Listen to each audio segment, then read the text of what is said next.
Over to Liverpool, Pete. We've spoken at length about a new left back coming in. I think there were some fans who weren't too thrilled with Andy Robertson's most recent performance. But as we get closer to the summer window, has any clear target emerged among Kirkes, Anthony Robinson, and the others that we've spoken about?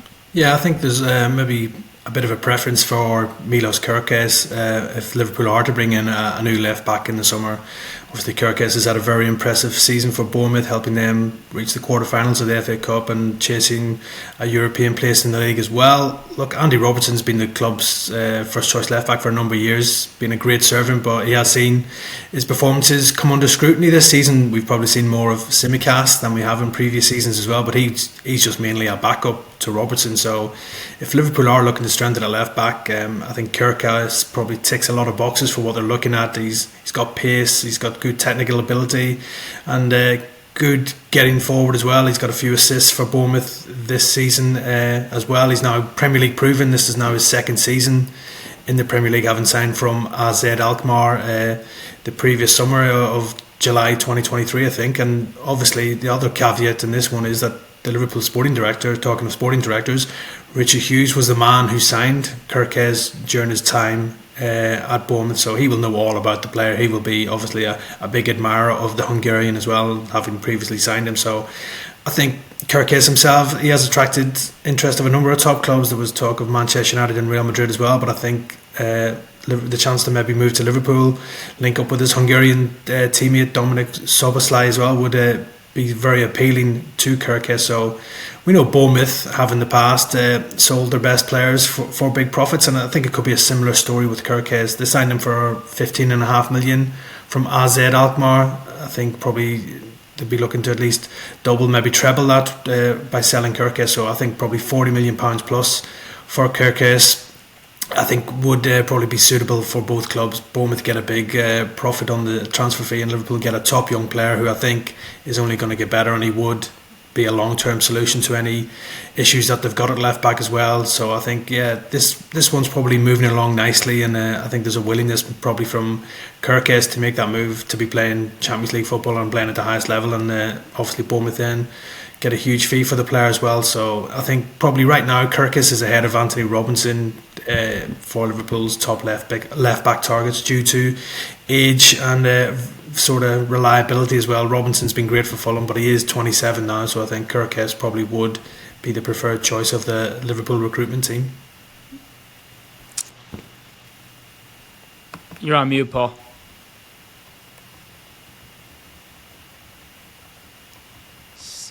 Still muted. Apologies, is that better?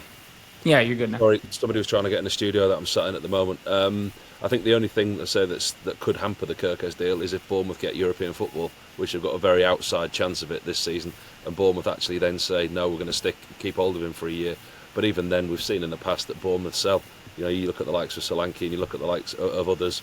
Bournemouth getting European football, Fulham potentially getting European football could maybe have an impact on their player sales. But I think if Liverpool pay the right fee, I think he's the one that they'll get. And Paul, the Mark Gahey saga will resurface soon enough come this summer. There's seemingly no doubt about it.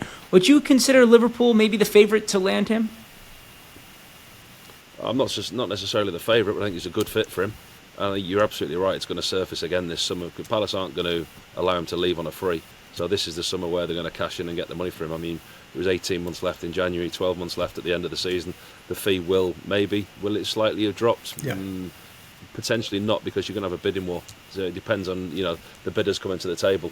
Well, with the Newcastle were the big bidders in the January window, weren't they? That were led to believe. Those type of figures are what Crystal Palace are going to look for again.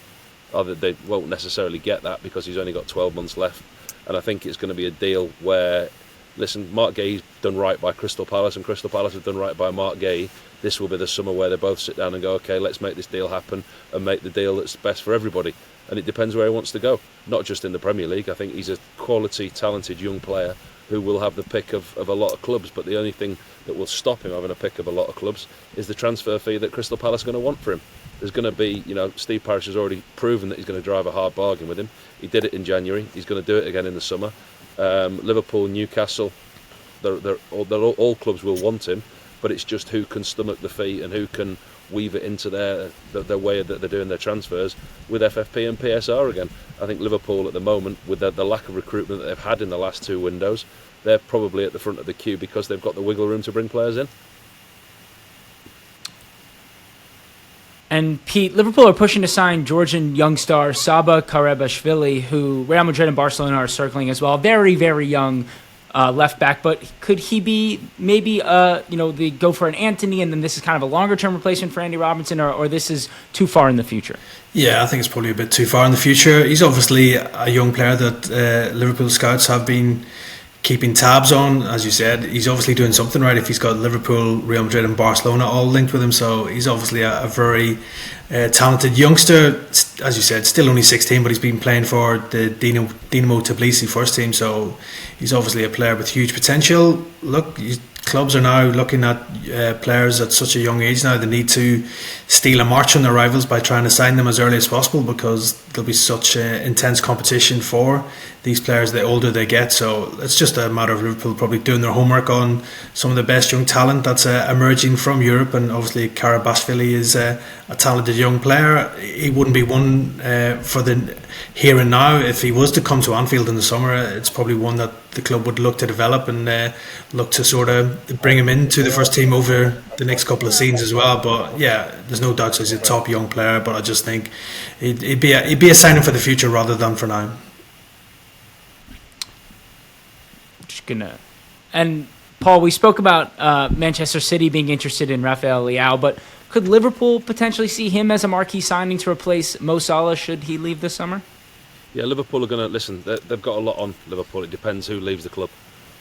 We know that they've not touched the market the last couple of times, apart from Chiesa coming in.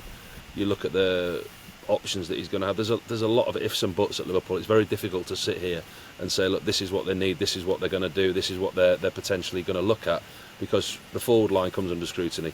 We don't know what's happening with Diaz, we don't know what's happening with Núñez, we don't know what's happening with Mo Salah, 3 huge players. We don't know what's happening with Virgil van Dijk.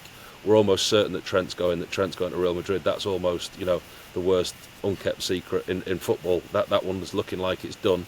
But other than that, I think Liverpool's recruitment depends hugely on who's going to leave the club. And let's not forget, they're still very much on for a treble this season. So that could change a lot of the managers' thinking on a lot of the players' futures. Leao's he's a top player, and at some point potentially will come to the Premier League. Liverpool will certainly be in the race if they're in need of a player in those areas. But again, like everybody, they've got to follow these rules. It's a balancing act. So if Liverpool, what I'm trying to say is, if Liverpool lose 2 of the front 3, or 2 centre halves and a midfielder, it all depends on who's going to leave the club. And I think they've got a very strong end to the season coming. And in all honesty, I don't think anybody at Liverpool at the moment is thinking about recruitment other than maybe in the right back area if they're going to lose Trent, or that Mo Salah and Virgil van Dijk. They'll know what's happening inside the club. They'll be planning ahead for that next season, whether they've got both of them or they haven't got both of them. Plans will be going on in the background for that. But at the moment, I think Liverpool are just purely focused on the potential of 3 trophies this season, and then addressing, looking at that at the end of the season, because, like I say, they don't know until they know what's happening with the players they've got.